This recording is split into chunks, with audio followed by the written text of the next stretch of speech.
I'm well over the moon. Well over the moon with them. It's a completely different video. Check out the Rocky and Jaws 3D poster frames. Leaving them in the bag right now because this is the review for Black Moon Rising.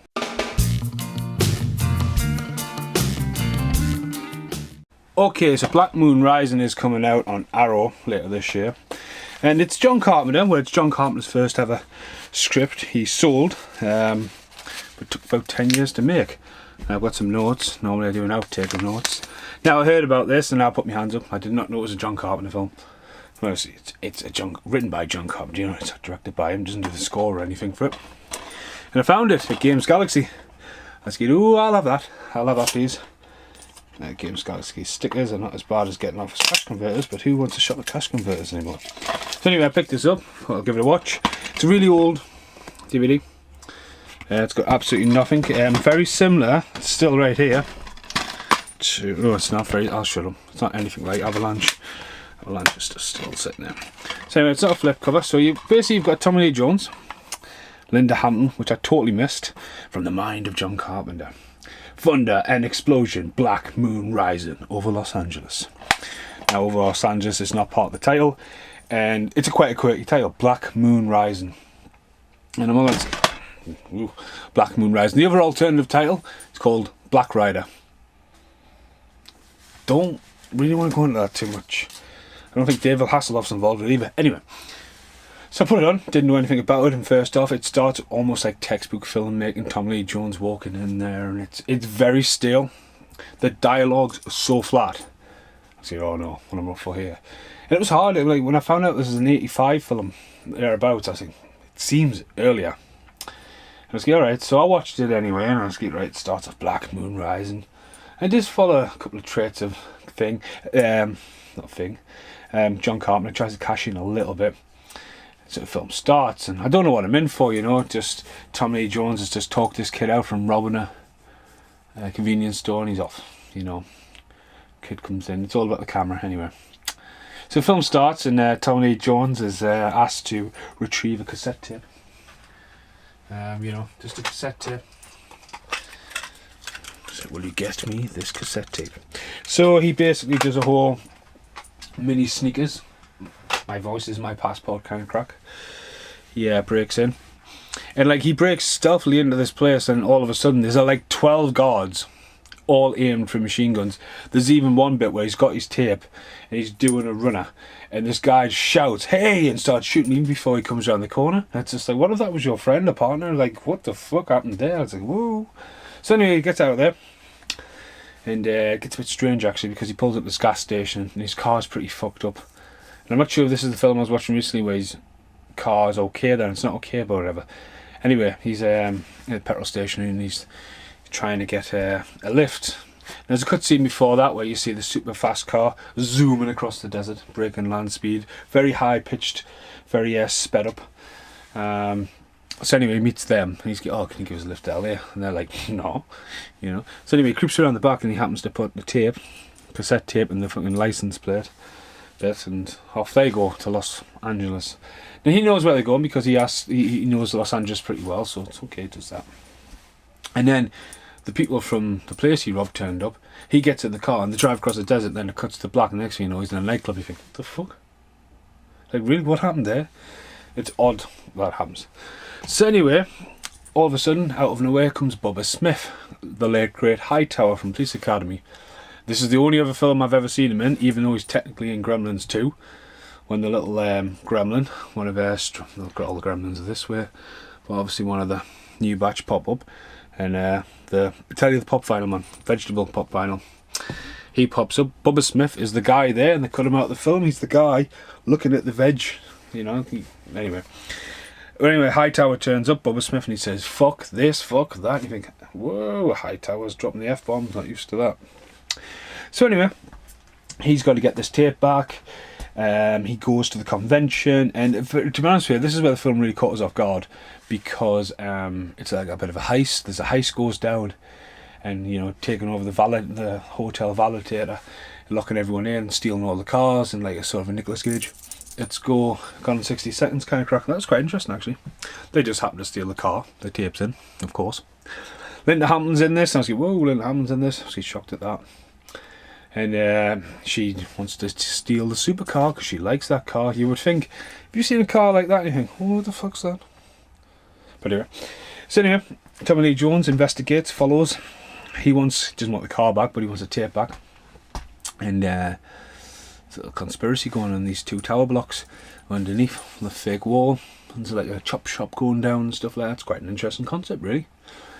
So that's the film. I mean, it is coming out in Arrow, so I'm not going to go too much into it because I would recommend it. It did look pretty shit on DVD, to be honest with you, so it'd be interesting to see what Arrow do with it, to be honest with you. There is some absolutely corking bits. The fighting in it's pretty bad. There's one bit where I laughed my head off. This guy literally, I mean, Tommy Lee Jones did a lot of his own stunts, but there's one bit where this guy comes flying over with a kick, and Tommy Lee Jones catches the guy like this. It's almost like the guy miskicked him and caught him. I had to rewind it a couple of times. It absolutely had me pissing myself.